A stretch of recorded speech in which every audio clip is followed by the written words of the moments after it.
into the questions now. Namely, we can go many different directions with the questions. I would like to kind of start with just sort of the most pressing ones right now. Let's talk technicals. Talk about how Endow actually works, because I think that's where we were in the last call. So if somebody has something specific, feel free, go ahead. Yeah, if you don't mind.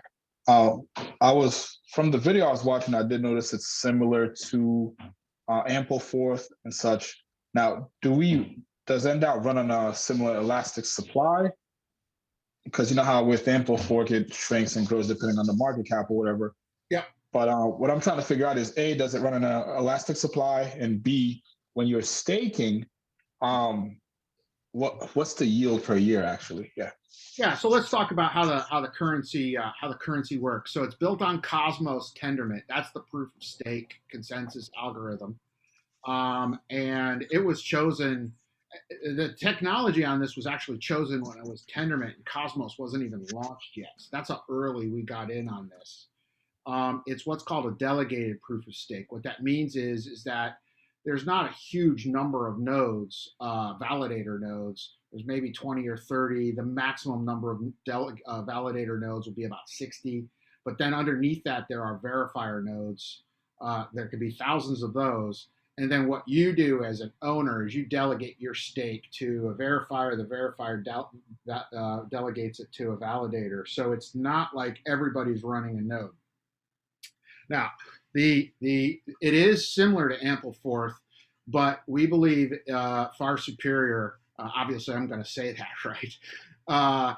But it is an elastic supply. So when you think about monetary policy, right? What is monetary policy? And again, I apologize if I'm keeping everything simple.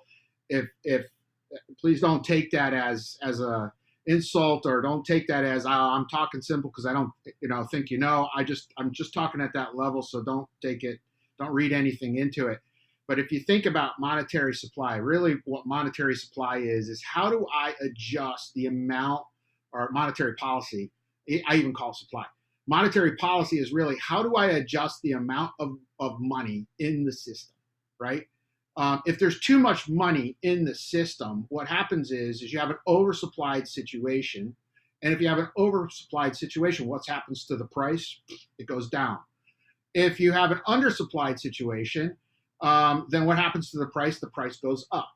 So something like Bitcoin has what's called a free floating, really doesn't have a monetary policy. Its monetary policy is that it's consistently rewarding currency by mining for doing consensus on the network. Consensus is just a way of proving or validating the transactions. So if I give you money, if I give you Bitcoin, okay, I announce to the network I'm giving you Bitcoin, and you announce to the network that I'm receiving Bitcoin, and then the miners, they validate that transaction and say, yep, Rob gave it to you, and yep, you got it, and yep, Rob didn't double spend it, he no longer has it, and that's how the network works, right? Much more sophisticated app. And the person that does that, the machine that does that consensus, they get paid. That's mining. Delegated proof of stake, the way it works is you don't have to mine. You stake, you put your money where your mouth is, you stake on that, and it basically says that I'm going to prove your validation, and if I do it wrong, I lose my stake, right? So I'm getting rewarded, but I'm also getting whacked in the head with a stick if I do something wrong. So if you think about Bitcoin's just dumping currency on the market, regardless if the price is up or the price is down. It's just flooding the currency into the market. And so that has a volatile effect, right? Because the market kind of free floats. What Endow does is what Ampleforth does is it adjusts it at the end of the day. It basically rebases how much supply is on the market globally in an aggregate way across everybody. You wake up the next day and you go, shit, I had 10,000, now I got 8,000, what the hell? It kind of does it in a global way. We think that's very confusing. What Endow does is it sells currency on a curve. Every 1,000 Endow, the price goes up. And what that means is that it will only issue new currency if there's price support for that higher price. So if you think about it, if people aren't willing to spend more for the currency, then what it really means is that there's enough supply in the market. So why put more out there? Whereas if there's too much supply in the market, then what I'm going to do is I'm going to make transactions more expensive. And I make, because the price is down below the target, so I'm going to make transactions more expensive, and I'm going to charge a tax and burn that tax, which reduces the supply. So the supply for Endow is elastic and adaptive, and it's on an individual layer or level versus Ampleforth, which is on a global aggregate level. So when you hold Endow, go ahead, Vinnie. No, and actually, since you mentioned burning, I know that's a big part of the model. I just want to see if everyone here were familiar with that model and how that essentially works, because I know that has a lot to do with with the supply of Endow as well. Are we just question everybody here? Are we familiar with that concept? Should we, unless you want to delve into that a little bit further? For me, I'm all set with the burning. Okay, yeah, we'll go with the burning. Okay. All right. Yeah, the way the staking works now. This is where I get excited. I personally get excited because I'm not that. I mean, I'm a decent technical guy and I understand what the hell's going on, but where I get excited is where things become simple, right? Because that's remember what we're going for. We're going for the 85% that you don't want to explain this shit to, right? The 85% of the world. They proof of stake, proof of work, just tell me what's going on here. So what Endow decided to do, the normal currency when you stake it, like we just did, my fund just did Casper Labs, real hot token that's just going out. We invested in them last year. So for us, what we had to do to stake that currency was crazy. I had to basically find a custodian because I couldn't custody it myself. So I'd hand over the keys to a custodian, all right? And then that custodian had to send it over to a maker, a baker, somebody who would stake it for me, okay? And then they give me reports every month of how much I'm earning. I relinquish control, okay? Now this could be $50 million worth of currency. I'm relinquishing control to somebody so that they could go, so I can get it staked. The team decided when they built Endow that model is somewhat, problematic. The banks might like it, but it's centralized. And what we're trying to do here is build a decentralized world. Think about it. If I have to give my Casper to somebody and they have to stake it, that means that person I just gave it to, that bank, is a central point of failure. Hello, problem. So what did Endow do? Endow said, no, that's not how it should work.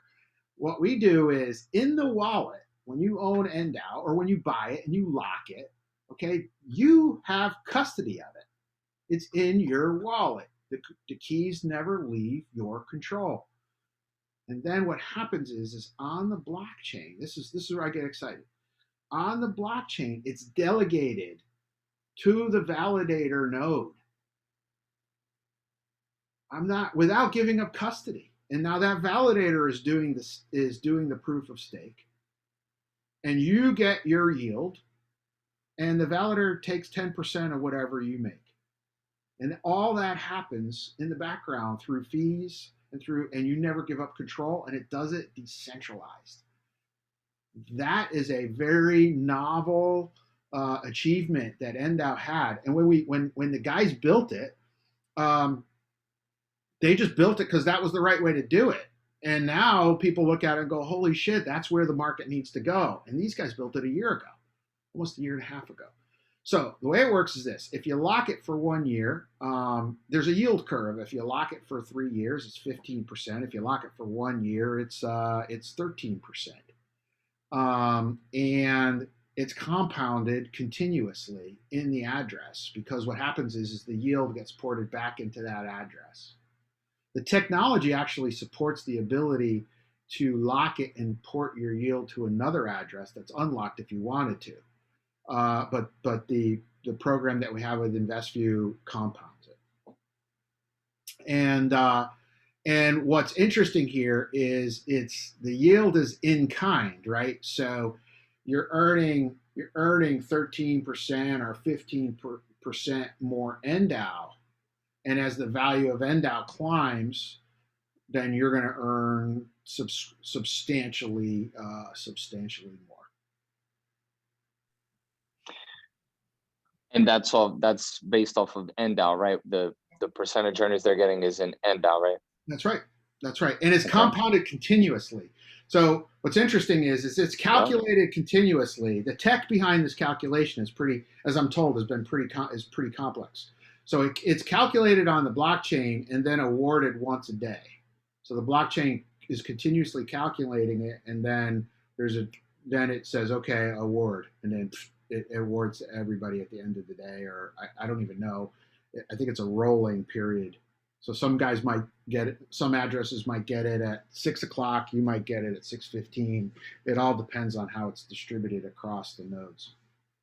Yeah, I do see it, at least personally, I do see it compounded every day in my wallet, which is pretty exciting. I know it is, man. And especially when you look at it, you compare it against the price too of Endow, and you see, and just knowing that it's locked and knowing that it's there and it's working and it's secure, that's been giving me peace of mind.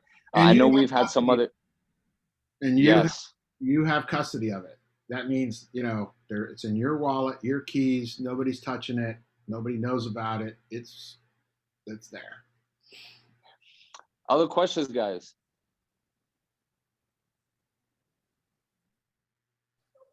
Yeah. So let's say if you do start staking, right? And then later on you decided you want to add more, of course. Let's say you do the year lockup. Does it extend the year from when you put in the second staking, or is it still reflected off of the original staking? Yeah. So when you create an address and you lock it, that address is cryptographically locked down. So if you wanted to buy more, you would create a new address in your wallet. Okay. If you think about a bunch of different credit cards in it, so you would create a new wallet. Within that one wallet, you'd create a new address, and then you would add your new purchase to that new address, and then you would stake that. You would stake that however you wanted. So you might have one address that's staked for 3 years. You might have another one that's a year. You might go out on the open exchange and buy some that's completely liquid and unstaked. Even the stuff that's unlocked. Even the stuff that's unlocked is earning, as long as you don't touch it. It increments in value over time. Does that one receive a lesser amount yield per year? Yeah. Okay. What's that one, if you don't mind my asking, on average? Yeah, if you went out and bought Endow on the exchange, you would earn, if you didn't touch it for 1 month, you'd earn 2%. And if you didn't, and then it increases by 1% every year. So 1 month you get 2%, 3 months 3%, 4 months 4%, 5 months 5%. Then just goes up to 10%. What's exciting about locking it is that you go right to 13%. You go right to 15%. You don't, it's instant. It's a climb up there. Yeah. What exchanges is it currently traded on? Yeah, right now we're on Bittrex, VinX, and Bittrex, Bitmart, and VinX. We're getting ready to go live on Liquid. That's not public knowledge, but I'm telling you, it's close. And that's cool. I use all those. Yeah, and then we're getting ready to go live on a big one. Hopefully, Okay. With these exchanges, it's crazy. We were supposed to be live on Bittrex back in, Christian will tell you, back in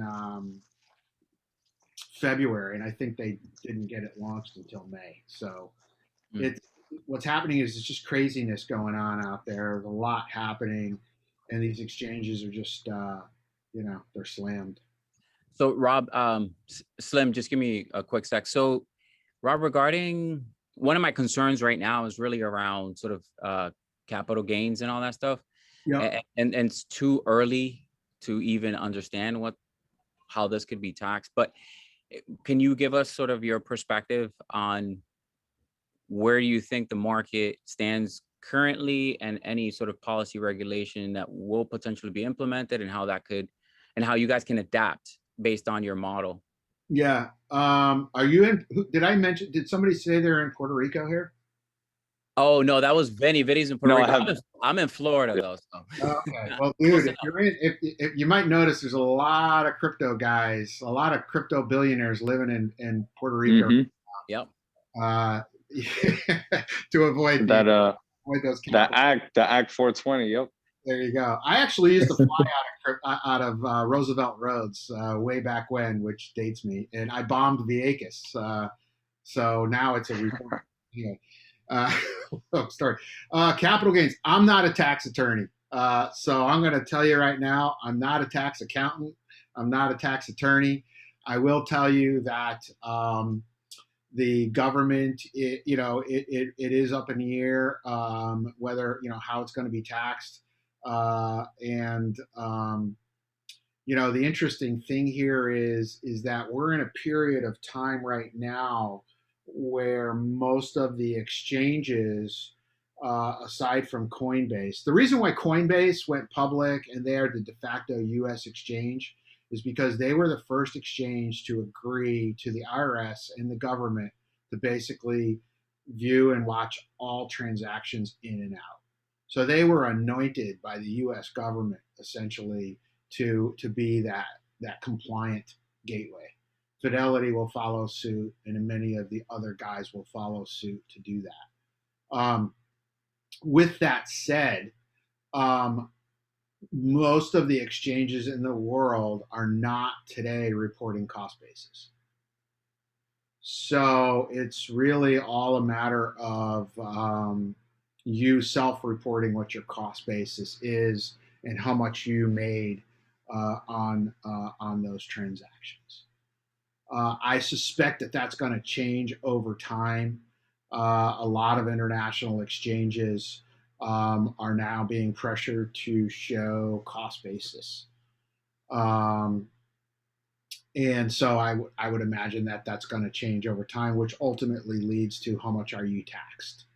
Qcoin, for instance, they don't even do KYC AML at this point. Now they have to. I don't suspect it'll be. Those are the thing that I've learned in doing so many companies. I'll be honest with you, the mistakes I've made as an entrepreneur selling companies for millions of dollars is while you have to plan for taxes, you shouldn't let it drive your decisions. Every time I've let taxes drive my decisions personally, I've been screwed. I had a company, I sold a company and for stock, and I was afraid of the taxes, and I held on to my stock a little too long, and I got killed.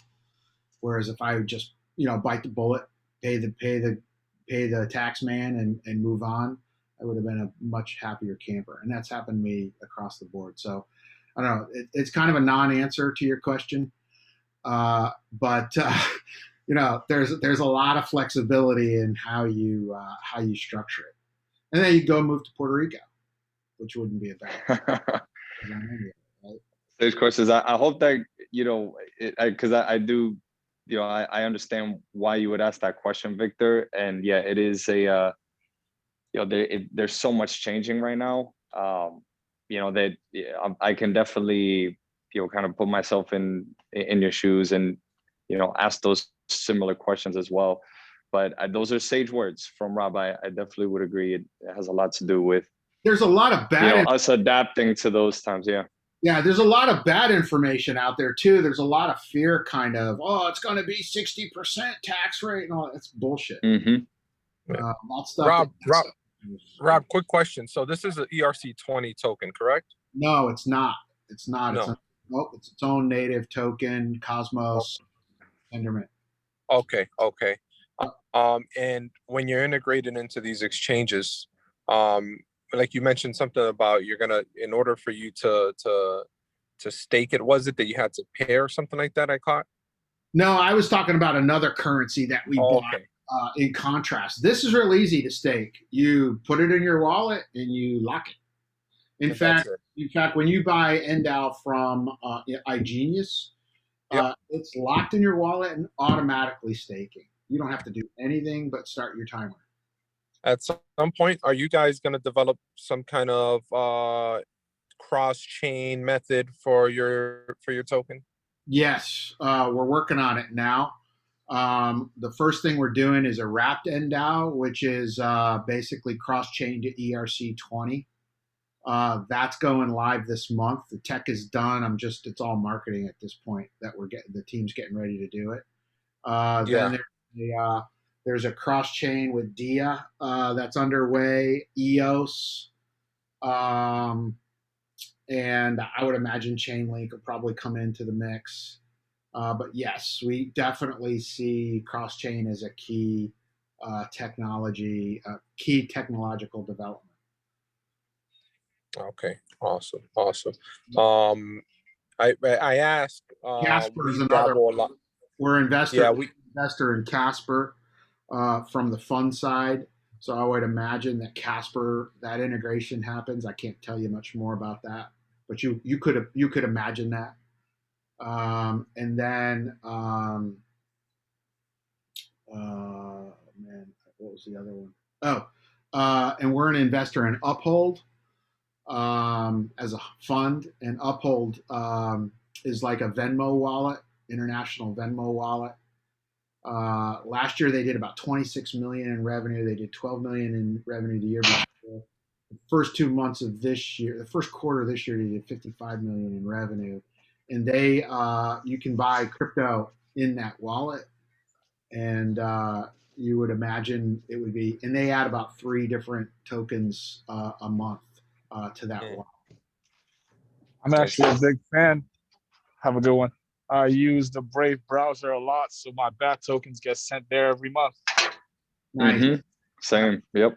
Yeah, I use it too. In fact, we talked to the Brave guys early on. I don't know, probably about a year ago, we were talking to the Brave guys, and then they raised a ton of money and just kind of, you just reminded me I probably should reach out and chat with them. Everybody's so busy, it's crazy. It's just, there's a lot going on. Now, are you guys ever going to get into like IDO stuff, or is that something you're staying away from? What was the question? I'm sorry. Are you guys looking to get in the future into IDOs? Because the first time I heard of Endow, I thought about DuckDAO, and I was like, are these guys launching other projects off of this platform? Yeah. No, I don't think so. The guys are looking at some interesting things. With a lot of the different integrations with other tokens or other techs, like an identity system, and then the wrapped stuff I think is going to be pretty cool. There's going to be a big reward pool out on Uniswap for that, which will carry some serious yield. Awesome. Yeah. So as far as that's going to be on the website pretty soon, the info on that. Okay. And definitely, I'll put the website in here as well. I'll put some of the links in here. I'll make sure to share that with Victor too. That way Victor can distribute it to everyone that's on the call. Any other questions before we kind of get into game planning here? Any other questions about the inner workings of Endow? I know I'm glad you guys were able to ask some questions around that. Anything else regarding the nuts and bolts of Endow itself? No, I don't have any other questions at the time. Yeah, we put about 12 million, a little more than 12 million into Onero, the company that built Endow. and then we probably put 7 million into the currency. So we're in this thing for almost 20 million. So we're definitely pushing this one. We think the market timing's perfect from our perspective. It's an exciting time to be part of this. I tell everybody that's getting into this is, Bitcoin's great, Ethereum, EOS, it's kind of a nice, look at it from a macro total market perspective, So, all right, awesome. So just kind of putting everything together here, how do you get involved in Endow? What are some ways that you can acquire some of it of your own? I know we talked about staking. We talked about, we talked about the network itself of Endow. And then we talked about some of the interest in itself and the dividend payouts, right? But so there's a few ways, right? We talked about the market. You can buy Endow on the market. You can also get it through iGenius. So essentially, what kind of questions do you guys have around getting involved in Endow, through the market versus getting involved in Endow through iGenius? Like, let's say you were actually going to get some Endow of your own, or maybe you already do have some, you want to expand on that, right? What are some questions you might have for Rob surrounding that? I think it was. Oh, go ahead. No, you go ahead, man. I think it's the same question. We go ahead. I was going to ask, what's the benefit of buying it from iGenius compared to buying it off of Bittrex or one of the other exchanges it's offered on? I can speak a little to this, and I know Christian, you can too. But what I personally, when we structured this deal with InvestView iGenius, what I really loved about it, and again, what are we trying to do here? We're going after this 85% market that's coming into crypto that's really gonna, jump on, right? And so what I particularly like about it is the TPP, right? So I'm 100% covered, so there's no downside on this thing, right? And I don't know about you, but I don't know of too many investments where you're 100% covered, or purchases where you're 100% covered. So I think you're never going to get that. Certainly never going to get that on Bittrex. The other thing is that I think the tranche value right now, I don't know, Christian, you can talk to this better than I, but I know the market's up at around $25. And I don't know what's the tranche value, Christian. I mean, you can speak better to this than I can. Yeah, so right now market is just over 25, and when you buy the 3-year lock through iGenius, you're getting the Endow at about $19.20 per Endow. So you're already up almost $6 per Endow that you receive. So I mean, that's percentage-wise. Yeah, I mean, it's about 25%, maybe more. Yeah, so I mean, that's crazy value there. But Vinnie, to even answer your question, just to explain a little bit about what I do, I actually did 3 different things. I purchased a 3-year lock, so I went in, I locked the 3 years. I bought a bunch that way. Did that through iGenius, got my TPP protection on it. Pretty excited. But then I said, well, what if I need something? I need to liquidate some of it in a year. Okay, so I went and I bought a year's worth, and I put that in the lock. So I've got that will come unlocked next April. But then I was like, well, okay, what if I need some even sooner? I have some money right now. So I actually went on open market and I purchased, and I left it out there. And I left it on open market. Now that's risky in the sense that I'm not able to get, any of the, right now I'm not able to get any of the staking because I'm holding it in open market. But my other 2 are being staked at their percentages. And one of those first investments is protected by the TPP. So for me, it was kind of a no-brainer. Now I bought the first 2 times I bought were down at the, the first tranche that iGenius purchased was at $15 per Endow, and it got all the way up to 22 while we were selling that tranche. Now we're in tranche number 2. It's at 19.20, and it is currently at 25-ish on open market. So it's one of those things where I think you do want to have multiple options. It's not like you're stuck. You don't have to just buy 3-year, but I like the 3-year because I'm getting my 15% per annum. And just like Vinny, I can go in, I can look and see my daily deposits that happen, which makes me excited. The only thing that would, make me nervous is if I needed a liquidity event and I needed to, cash out some of that portion's locked up. That's why I did multiple accounts. But, for me, I'm a firm believer in it, but that's also why I have some on open market, because if there is, volatility that's happening, but some good movement out in the market, I can potentially capitalize that on, in the future. Now, I don't have a ton out there. I've got even under 100 Endow, but it's one of those things where I bought at such a great price to compare to where it is now. I'm pretty happy. So yeah, I mean, that's the biggest thing, is the ability for us to purchase at a set rate, the 19.20 rate. Whereas if you were to go out and purchase at open market right now, you'd be looking at 25.02. The price for Endow at the end of the first phase. So, remember, it's sold on a bonding curve.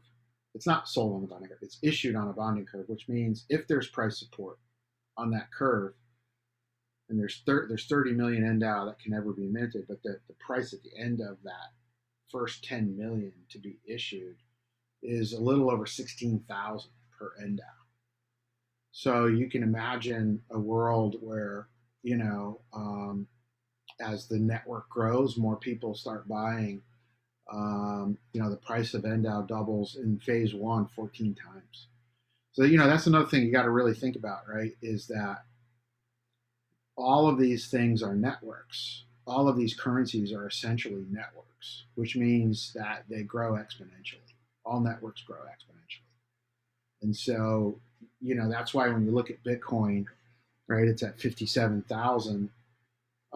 It's not inconceivable that it goes to 500,000 because it's growing exponentially. Just like every currency in the market is if it grows, it's going to grow exponentially. So those are things that you got to consider as you look at, putting your money into this.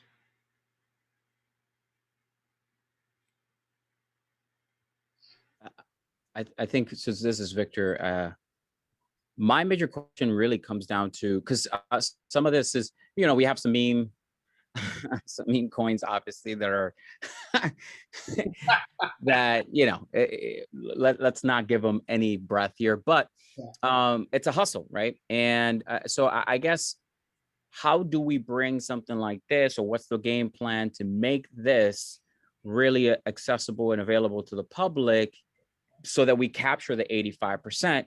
I love marketing. I am a marketing whiz. That's really what I'm about. And that's what allows me to really generate business from a remote location. So can you, before even we move forward and sort of kind of wrap it up here, can you talk to me comprehensively around what are sort of the marketing benchmarks and sort of, not even gimmicks, but what are the strategies that are you think really will allow the public to really get used to this name, Endow, which is difficult to even pronounce. So yeah, look, you're right on the money, right? That's the question. That is the question. How do we market this? How do we make this mainstream? How do we get this out there? How do we get people talking about it?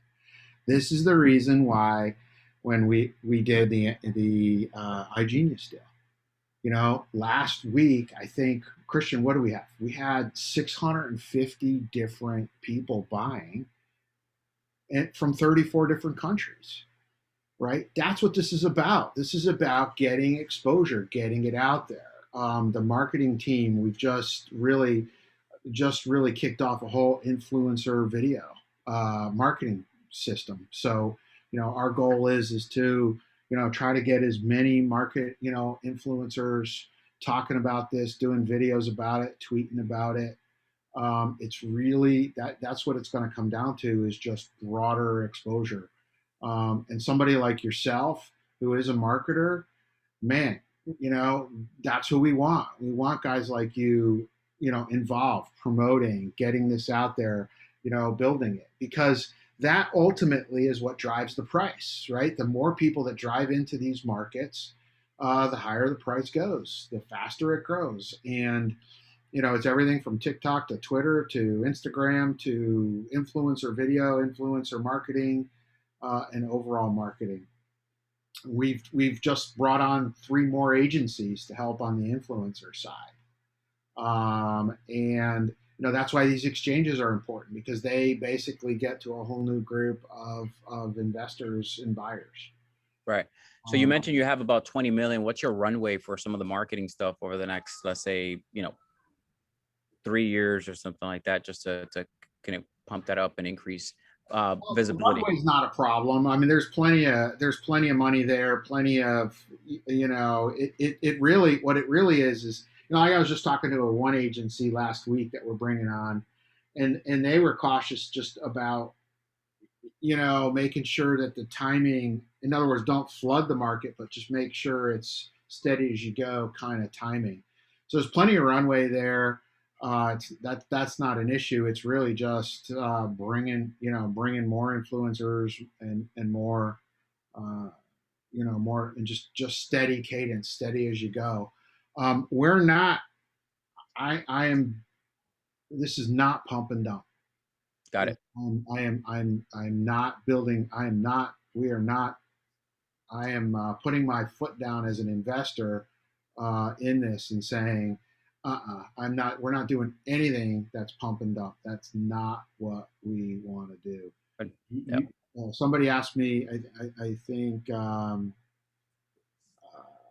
Vinnie, I think you asked me, why are you doing this? What's your long-term vision, all that kind of thing. And I said, what I want to try to do is create value and bank the unbanked, and the value, big value equalizer. That doesn't happen at the pump, right? The way that happens is by building a steady as you go, reliable long-term store. And that's really what we're about. Yeah, and Victor, if I can say something too, in talking with Brian McMullen, who has the ears of many of these influencers like CryptoLark and BitBoy, and these are people that are out there every day that are talking about coins or are being paid to talk about coins. The one hurdle that we want to overcome is not just pay for someone to hype a coin that people are going to go buy and then sell. Because just as Rob said, this isn't something where we want the value to shoot up high, then drop down back low. Volatility is not our friend when you're issuing on a bonding curve. That's absolutely not what we want. So it is also finding those influencers that trust the people that have been in cryptocurrency. We've had the ear of many of these individuals. Some are saying, yes, pay me in Endow, and that's usually a good sign. Give me the currency that I'm going to be pushing. That's a great sign. Unless they're trying to push the pump and dump, because then they'll be the ones that are dumping at the top. But it's also then helping coach them as to how we want it pitched, because it is a very different play. It's not a play where we want them to just push like crazy for a second and then drop it, because long-term store value is not something that goes 30 days and you're out. Right. So that's also been one of the challenges. But one thing that I will say about working with the team at Onero and with Endow has been their willingness to say, you can also tell us what is needed. We came back to them. We had 3-year and 1-year packs, and we came back and said, hey, we would love to get $100 price point for a couple people. It doesn't have to be, some crazy pricing, $19 when it's selling at 25 on open market. But give us a little bit of a leeway, because when we sell these 6 months packs at $100, you have more people that are using Endow and at least talking about it. And so we saw several hundred people who were not super comfortable, or they didn't have a lot of money, putting some money into Endow so that they could then turn around and talk about it. So one thing that I really love is, you know, you have an idea and you're like, man, I would love to get this idea in front of somebody. Well, Rob's that person. I'm that person that can pass it on to Rob and team, so that we can say, hey, let's do this. Let's try and figure out the best way. Because in the long run, having those influencers and even the individuals buying at $100 that are telling mom and dad about it. You know, I went and told my dad. My dad's in his 70s. He retired from ExxonMobil. He was scared because of you know, President Biden talking about getting rid of fracking and worried about his Exxon stock. He took his money out of Exxon. He's got some Bitcoin now. I feel like a champ because I told him to buy Bitcoin at 20,000 and he listened. So I'm like, yeah, Dad, that's right. Nice. Yeah. You're a hero, man. Yeah, well, and I felt great because he increased his net worth, but he also got in that first tranche of Endow, and he purchased at $15, and so now his investment that he put in there is doing well, and he's trying to figure out things. He's lost because he doesn't understand this new world that we're living in, where fiat isn't the king anymore, and so, you know, making those adjustments is what we really want to do, and we really want to help with, you know, having the right people on these calls, but also, you know, taking the idea seriously that you're someone that understands cryptocurrency. That the questions that you guys asked on investing and understanding how this works makes me know that you guys are the right people to partner with. So, and by I the way, appreciate you guys asking those. And by the way, this is an ecosystem, right? Nobody owns Endow, right? There's no one company that owns Endow. The people that make Endow work are paid in Endow and help run Endow. Cosmo Ventures is one, Block Venture is another, InvestView is another. There's a whole group of people. You can join that ecosystem. You're a marketer. You know, you have a market that you know how to go after. You got ideas on how you want to market Endow? Absolutely. Right. And there's, by the way, there's Endow in that ecosystem to reward you to go do that. Right.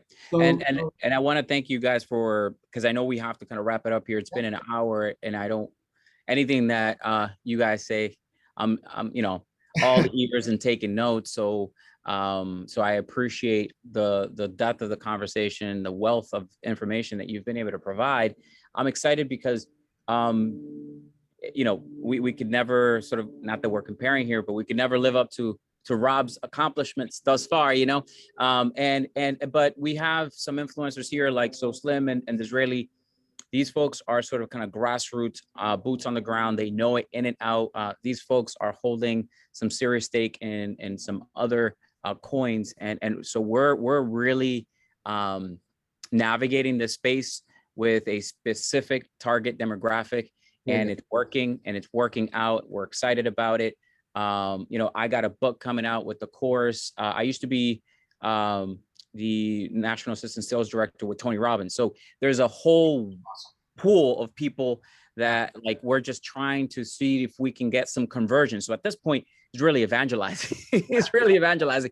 And what's the fastest, most easiest way to evangelize for some of these folks? And you know, I'm figuring out what's the language that needs to be used, you know, thinking about, like, even in the timeline in terms of where we stand. I keep talking about the printing press, right? Allowed for there to be a flourishing and an independence. And so the Gutenberg printing press was allowed for people to read the classics, right? In a day and age where folks had to sit in mass and they didn't even know what the hell they were saying. That's right. And so now what we have is we have miners printing money in their home. Like, this is, like, it's the same metaphor, but in today's day and age. And so I'm excited about what's going on. I'm excited about what's happening, how many people are getting involved. I want to bring it to the public, and we're doing a pretty good job of doing that. We're tying some of other projects that we have with actual physical hard assets. I sell properties in the Dominican Republic, Cap Ghana, like multi-million-dollar homes and apartments and stuff. So what we're trying to do is, again, create an ecosystem and spaces where people won't get won't get taxed for it, so that we increase, right, or incentivize individuals to be able to do that.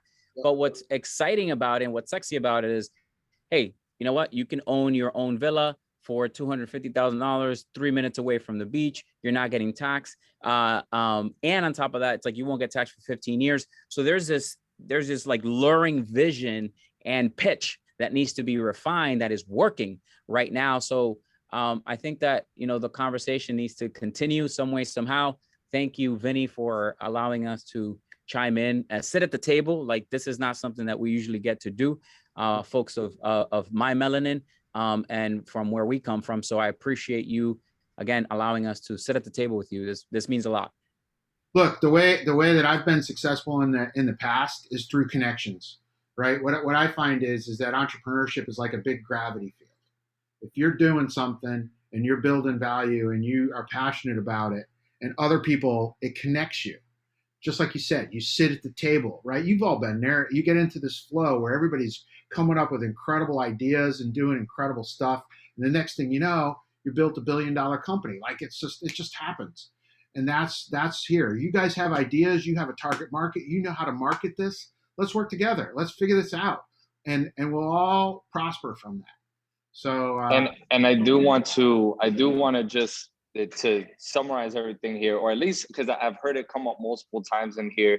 Something that we can definitely discuss on the next call is you don't have to reinvent the wheel, right? I think most of you guys have a tremendous success. You know, the systems are what help propel the successful, and essentially Endow, in partnership with InvestView, have already created quite a significant amount of systems that you can just tap into with your influencer status to market the product. For example, Enlighten, which we can discuss a little bit later. Anytime you post a YouTube, a TikTok, any other form of, usually on social media, then there's a financial incentive. You actually get paid a certain amount of Endow to your current operating wallet for marketing the service. So there are incentives for that. You guys could see that on the screen, essentially. So a YouTube, a TikTok, a Instagram reel, any of those things, right? Remember that